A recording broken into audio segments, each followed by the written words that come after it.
देखो देखो ना, जब पढ़ रहा था ना तब मैंने इस पे टिक कर दिया था जल्दबाजी में, ठीक है। 2 मिनट रुक जा, कुल ले ले। मैंने इस पे टिक कर दिया था। फिर उसके बाद मैंने जब लिखने गया तब ध्यान से पढ़ा क्वेश्चन, तब मैंने 3 के कारण कर।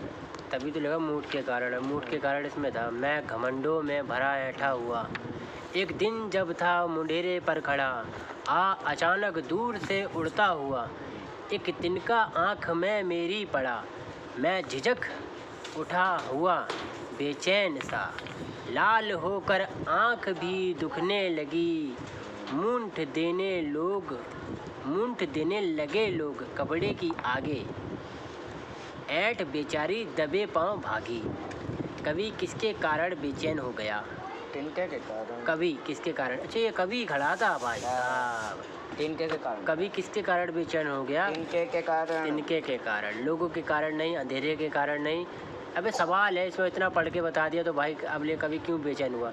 लोगों के कारण, मूंठ के कारण, आंधी के कारण, तिनके के कारण। वाह, तिनके के कारण पढ़ लिया ना हमने। फिर लिखा कवि कहाँ खड़ा हुआ था? मुंडेरे पर। दरवाजे पर, खिड़की पर, सीढ़ी पर, मुंडेरे पर। मुंडेरे पर। अब हम इसे मुंडेरा बोलेंगे, चचा नहीं बोलेंगे। अब मुंडेरे बोला करेंगे। कहाँ खड़ा था? मुंडेरे पे। मुंडेरे पे खड़ा था, कोई बात नहीं, सही जगह खड़ा था। निम्नलिखित मुंडेरे पे भी नहीं यार, मुंडेरे पे तिनका कहाँ से आ गया? तिनका आएगा तो पेड़ के नीचे आएगा। नहीं ना, मुंडेरे पे आ नहीं सकता है। आप छत पे खड़े हो, अचानक स्टेज किया आंधी, छत पर मिट्टी धूल जमी हुई है बहुत पुरानी, यानी कि मैं मुंडेरे यानी इसके ऊपर खड़ा हूं। या तो आपकी छत पर घोंसला बना हुआ है, बहुत तेज की आंधी आई, ठीक है। एक तिनका आपकी, एक जो तिनका होता है वो आपके आगे। हाँ, तो कहने मतलब यही है कि मैं नीचे नहीं खड़ा हूँ, इसके ऊपर खड़ा हूँ। मुंडेरे के ऊपर खड़ा हूँ और खड़ा हुआ था सीढ़ी पर, तो मुंडेरे पे ही खड़ा था वो। निम्नलिखित व्याकरणिक प्रश्नों के उत्तर लिखिए। अब व्याकरणिक क्या है? क्या? इसीलिए कहता हूँ पढ़ा। व्याकरणिक। हाँ, व्याकरण क्या? एक बुक होती है व्याकरण में, यानी कि जनरल नॉलेज की बुक होती है। नीचे दिए गए विकल्पों में से द्वंद्व समास का उदाहरण पहचानिए। माता पिता, लंबोदर, चरोहा। मतलब वो बताया दिया 2 जोड़े, तो जोड़े तो माता पिता ही हुए, धीरे धीरे जोड़ा थोड़ी होता है। बदलू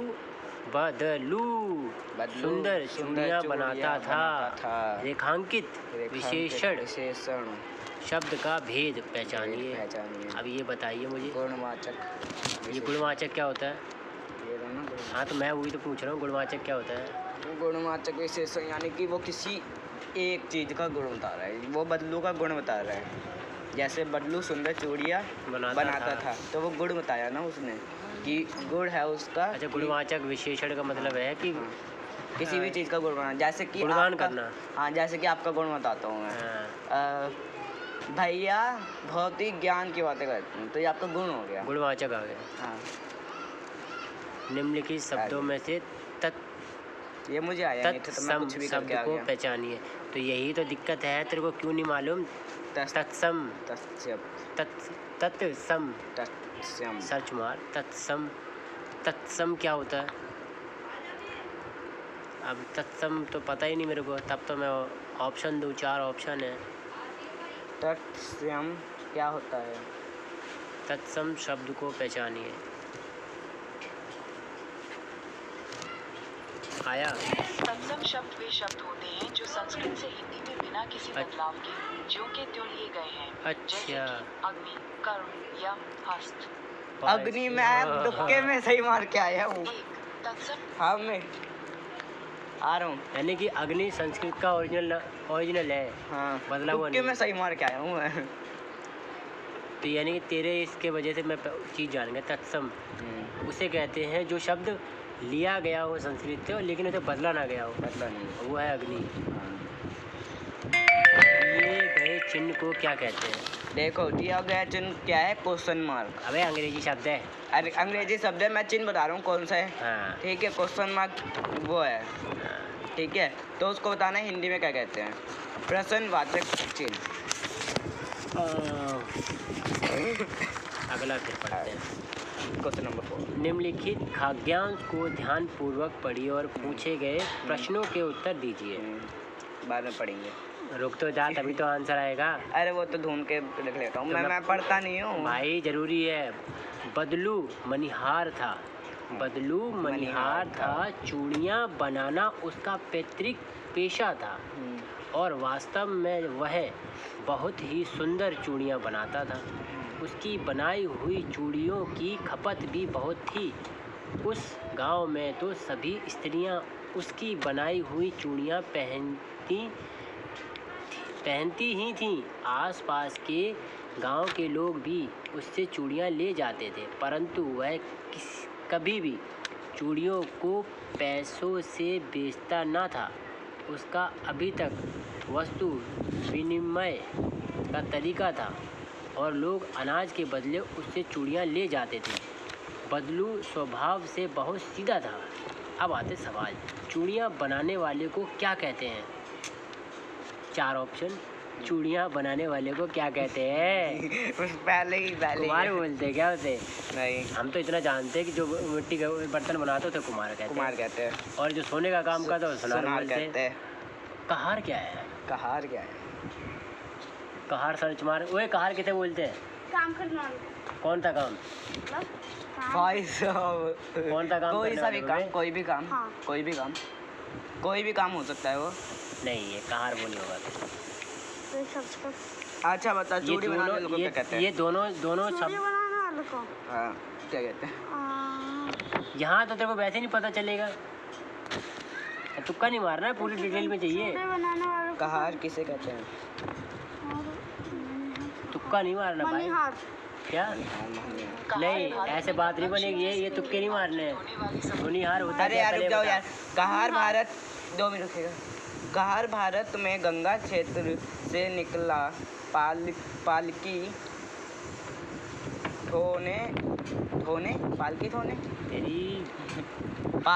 गंगा क्षेत्र के निकले पालकी ढोने वाले। अच्छा, उनको बोलते हैं जो राजा महाराजा हुआ करते थे ना, जब उनकी बहुएं या बेटियां जब इस जगह से दूसरी जगह जाती थी, उनको लेके जाते थे।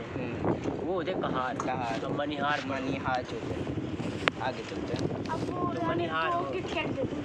अगला है, बदलू के गांव और आसपास के गांव की स्त्रियां भी उसकी बनाई हुई चूड़ियां पहनती थी। इस कारण किस कारण? चार ऑप्शन है। 4 ऑप्शन है। बदलू की बनाई हुई चूड़ियों की खपत ज़्यादा थी, इस कारण से? नहीं। हाँ, इसी कारण से। बदलू की बनाई हुई चूड़ियों की खपत ज़्यादा थी, हाँ, पहनती थी। नहीं, इस कारण से नहीं है। खपत क्या होता है? बदलू की बनाई हुई चूड़ियों की खपत कम थी, खपत क्या ये भी होता है? गलत है। हाँ मम्मी। बदलू की बनाई हुई चूड़ियाँ कोई नहीं खरीदता था, ये भी गलत ये भी है। गलत है ये। बदलू की बनाई हुई चूड़ियाँ सब लोग पहनते थे, हाँ, ये सही है। इसीलिए उसके गांव वाले आते थे लेने के लिए। बदलू चूड़ियों को कैसे बेचता था? तीसरा क्वेश्चन, 4 ऑप्शन। पैसे लेकर, मैंने पहले ही पढ़ के सुनाया था। कैसे बेचता था? ओए, बदलू चूड़ियों को खपत का अर्थ क्या है?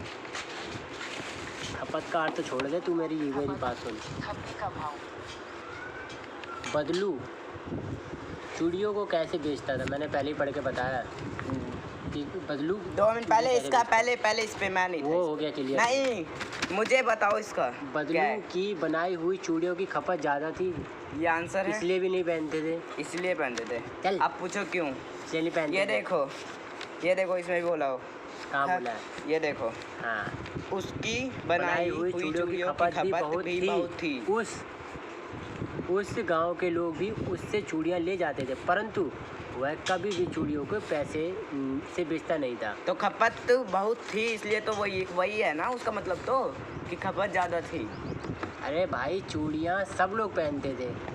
चूड़ियाँ तो सब लोग पहनते थे, वो तो मैं मानता हूँ। ठीक है, चलो वो, हाँ वो भी सही है, वही सही होगा। मैं वही करके आया हूँ। वही जैसे सही। मैंने पिछले साल में किया था ना, वैसे ही मैंने इस पे ले आया था कि खपत कम थी। मुझे लग रहा था रेट कम थे। दाम कम थे उसके, ठीक है, लेकिन फिर मैंने पढ़ा तो फिर इसका बदलू, अगला पढ़ते हैं। बदलू हम्म, चूड़ियों को कैसे बेचता था? क्वेश्चन वस्तु मार्क के साथ विनिमय लिखा। करते हैं, वस्तुएं लेकर, लास्ट क्वेश्चन। हाँ, वस्तुएं पैसे लेकर, कोड़ियाँ लेकर, सेवा लेकर या वस्तुएं लेकर? वस्तुएं वस्तुएं लेकर, लेकर, वस्तु विनिमय। यानी कि आदान प्रदान। हाँ मेरे यहाँ से गेहूँ ले जाओ, मुझे चूड़ियाँ दे दो। हाँ, वस्तु विनिमय, मेरे अनाज ले जाओ, ये ले लो। वस्तु विनिमय, पहले ऐसे होता था, अनाज के बदले चीज़ें ली जाती थी। वस्तु विनिमय, आज भी होता है। वस्तु विनिमय। खाद्यांश के अनुसार बदलू का स्वभाव कैसा था? खाद्यांश कौन है? खाद्यांश यही है, खाद्यांश। खाद्यांश कौन? खाद्यांश खाद्यांश नहीं है वो, गाद्यांश है। गाद्यांश, गाद्यांश, गाद्यांश, हाँ, आगे। गद्यांश। हम्म, सरल, सरल, चालाक, सरल, कंजूस, दयालु। सरल, सरल, सरल था, दयालु। दयालु भी था, सरल भी था, लेकिन एक सर लिखना है। देखो, सरल में दयालु भी आ जाता है, भाई एक लेकिन लिखना, दयालु में ऑप्शन सरल नहीं आता है। एक लिखना देखो, है। दयालु में ना सरल, दयालु, हाँ, इसलिए ठीक दयालु है, है। और सिंपल सब कुछ आ जाता है। अच्छा, अब सब कुछ पाँचवा आ जाता क्वेश्चन है कितने नंबर का? 4 नंबर का। 1 नंबर के कितने? 4 है। निम्नलिखित पाठ्यांश को ध्यानपूर्वक पढ़िए और पूछे गए। सबसे मेन तो यही है, पाठ्यांश क्या है, गद्यांश क्या है? गाद्यांश तो पता है, ये गाद्यांश यही है, क्या पाठ्यांश यही ये है। क्या क्या पद है? पाठ्यांश में आता हूँ, ये 4 पंक्तियाँ दे रखी हैं, पाठ्यांश ये हुआ। गाद्यांश है, इधर ये काव्यांश है, पता ही नहीं है कुछ भी तेरे को। जाति ना पूछो, ये भाई साहब जाति ना, ये- मैं अपने अपने फोन में है, अपने- जाति ना पूछो साध की, पूछ लीजिए ज्ञान, मोल करो तलवार का, पड़े रहने अबे दो कहाँ नया। तलवार लिखा है? तलवार, तर लिखा है। तरवार, तर वो तर का मिस तरवार मिस राइट का। हो गया है, मिस राइट, मिस पढ़ा प्रिंट हो रहने गया दो है, मयान। मिस प्रिंट हो गया है वो। हाँ तो दोबारा पढ़ लेते हैं। हाँ। जाति ना पूछो साध की, पूछ लीजिए ज्ञान, मोल करो तरवार का, पड़ा रहने दो मयान। अब मैं बनाता हूँ मयान क्या होता है, नहीं तो फिर आप बोलोगे कि मयान क्या होता है। मयान तो क्या बोलते हैं? तलवार, तलवार को जिसमें रखते हैं वो तलवार का उसको मयान बोलते हैं। तलवार का ठीक है। कबीर घास ना नीदिए, क्या? जो पाँव भैया, दो तली मिनट, हुई, उड़ी पड़े जब आँखी में, उड़ी पड़े जब आँखी में, खरी दुहेली हुई। काव्यांश के अनुसार साधु से क्या पूछना चाहिए? क्या दोबारा? काव्यांश के अनुसार साधु से क्या पूछना चाहिए? हमने पहले ही पढ़ लिया, क्या? सवाल दे रहे हैं बस। क्या नहीं पूछना चाहिए? क्या क्या पूछना चाहिए? जाति, धर्म, ज्ञान, मोल। ज्ञान, ज्ञान, गा से ज्ञान। काव्यांश के अनुसार किसका मोल करना चाहिए? मयान का, तलवार का, तलवार का, या घास का, या साधु का? वहाँ क्या लिखा था? तलवार। मोल करो तलवार का, पड़ा रहने दो मयान। तो यहाँ मोल करना है हमने, मोल तलवार, तलवार का, तलवार, यहाँ तलवार लिखी है, वहाँ तलवार मैं लिखा कह रहा है। हूँ ना, मिसप्रिंट हुआ है वो। ये तो वैसे ही नंबर मिल जाने चाहिए। काव्यांश के अनुसार किसकी निंदा नहीं करनी चाहिए? घास की, तलवार की, आँखों की, पाँव की। घास, कहाँ लिखा है? ऊपर देखो। उड़ी पड़े जब आँखी में, खरी दुहेली हुई। अरे ऊपर वाली लाइन पढ़ो उसकी। कबीर घास ना निंदिए, कबीर घास ना निंदिए, ये था। कोई बात नहीं, वही होगा फिर। मैं तो इसमें कुछ समझ नहीं आ रहा मेरे, लेकिन ऊपर वाली लाइन सही थी। लाइन गलत लिखा हुआ है। ये कबीर घास ना निंदिए, निंदिए, जो पाँव तली हुई, उड़ी पड़े जब आँखी में, उड़ी पड़े आँखी में। ठीक, इसका मतलब मैं बताता हूँ। कबीर कहता है कि घास की निंदिया नहीं करनी चाहिए। निंदिया, हाँ, निंदिया नहीं करनी चाहिए। बुराई, निंदिया का मतलब बुराई होती है। निंदिया का मतलब नींद, सोना। अच्छा, हाँ, निंदिया नहीं करनी चाहिए क्योंकि वो पाँव से दबी हुई हैं, यानी कि तली हुई हैं। निंदिया वही तो बोल रहा हूँ। आगे, बुरा भला ना कहो ठीक है? घास को। और जब घास सूख जाती है तब वो तिनका बन जाती है, और अगर आँख में आई तो तुम वही मचल पड़ो। दुहेली हुई। हाँ। अब इसका क्या था? काव्यांश के अनुसार किसकी निंदा नहीं करनी चाहिए? तलवार की थी, घास की। दी गई काव्य पंक्ति के कवि कौन है? कबीर। रहीम, सूरदास, कबीर। लिखा ही है, कबीर बोल ही रहे हैं। खाग पाठों पर आधारित निम्नलिखित प्रश्नों के उत्तर दीजिए। ये वाला चैप्टर नहीं है। अकबरी लोटा पाठ के आधार पर बताए कि लाला झाऊलाल के मित्र का क्या नाम था। अकबरी लोटा। अबे अकबरी लोटा है। बिलवासी। ये अब मेरे को मुगल साम्राज्य में नहीं जाना। मुगल साम्राज्य बिलवासी वो मर गए। इसके क्या विचार है। अकबरी लोटा चैप्टर में रुक जाना। मित्र का नाम क्या था उसके? रुक और रुक। अबे तेरी मम्मी को नहीं बुलाने जा रहा इधर। बेकार लड़की है। चलो आगे बढ़ते हैं। आगे बिलवासी नाम था। सारी बस ही इंजन है। सारी बस ही इंजन है। हम इंजन के भीतर बैठे हैं। ये है सारी बस ही इंजन है और हम इंजन के भीतर बैठे। यह पंक्ति किस पाठ से ली गई है। बस की यात्रा। बस की यात्रा। खाग। किताब कौन थी हिंदी की। पाठ कौन सा था। पाठ तीसरा। पाठ तीसरा। पाग पाठों पर आधारित। पाग पग पग है। पद।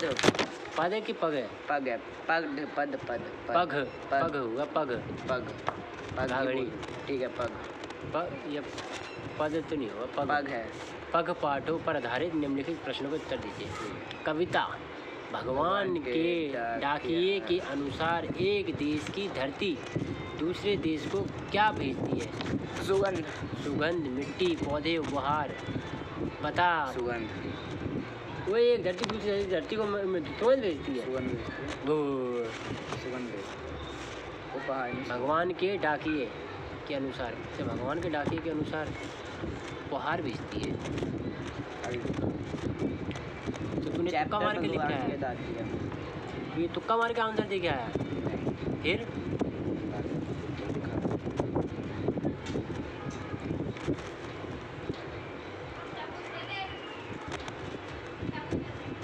कुछ नहीं। रुक जा।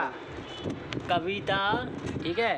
भगवान के डाकिये के अनुसार एक देश की धरती दूसरे देश को क्या भेजती है। एक देश की धरती दूसरे देश को क्या भेजती है। पक्षी और बादल ये भगवान के डाकियाँ हैं जो एक महादेश से दूसरे महादेश को जाते हैं। हम तो समझ नहीं पाते मगर उनकी लाई चिट्ठियाँ पेड़ पौधे पानी और पहाड़ पहचान सुगंध लिखा हुआ तेरे में तो। हाँ पहचान लेते हैं। हम तो केवल ये देखो ये रहा सुगंध। सुगंध पता चल गया। ये देखो दूसरे देश को सुगंध भेजती है कि एक देश की धरती दूसरे देश को सुगंध भेजती है। मैं पढ़ लिया था पहले। सुर के पद। सुर के पद। सूरदास। सुर है। सुर है लेकिन वो पूरा शब्द सूरदास है। अच्छा सुर के पद। वही मिस। अरे रुक जाना। मिस नहीं वो लिखा ही हुआ है इस तरीके। सुर के पद। और पग पाठ में किसके बाल रूप का वर्णन किया गया है। कृष्णा। क्या। अरे खाओ तुम लोग। कृष्णा। हाँ कृष्णा। ये तो तेरे को पता होगा किताब का दिया हुआ है। निम्नलिखित व्याकरणिक प्रश्नों के उत्तर लिखिए जो प्रशंसा के योग्य हो। वाक्यांश के लिए एक शब्द लिखिए। प्रसन्नता योग्य। प्रसन्नता योग्य। जो प्रशंसा के योग्य हो। प्रसन्नता योग्य। प्रशंसा। प्रशंसा। प्रशंसा योग्य। सूर्य शब्द का एक पर्यायवाची। सूर्य का क्या होगा। सूर्य क्या। सूरज। और पहचान कर। उपसर्ग। प्रतिवर्ष शब्द में उपसर्ग लिखना है। प्रतिवर्ष क्या होगा। अब मैं इस पर कुछ भी लिख के आया था। नववर्ष लिख के आया। सर्च मार। देखो गलत। वो उपवर्ग पता चल कर। उपवर्ग किसे कहते हैं। वो उपवर्ग तो क्या? मुझे पता है। हाँ तो वो बताना। उपवर्ग ये होता है इस प्रतिवर्ष के आगे एक या तो दो शब्द लगाने होते हैं। ये हो गया उपवर्ग। ठीक है। और प्रयास ये होता है ता से पूरा एक शब्द बनाना होता है। तथा। ता से कुछ भी बना लो कोई भी शब्द बना लो। ठीक है। अब मैं बता देता हूँ। प्रतिवर्ष उपसर्ग। पहचान कर लीजिए।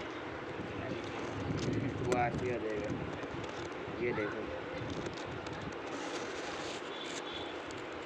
प्रतिवर्ष एक प्रति उपसर्ग है जिसका अर्थ है प्रत्येक या हर।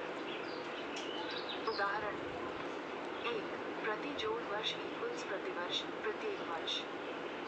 2 प्रत्येक वर्ष लिखना था इक्वल्स प्रतिदिन हर दिन। अलग अलग करके। प्रति जोड़ माह इक्वल्स प्रति माह हर महीने। 4 प्रति जोड़ शत इक्वल्स समझ गया प्रतिशत हाँ ठीक है, मैं भी समझ गया। 5 मैं गलत लिख के आया हूँ। हाँ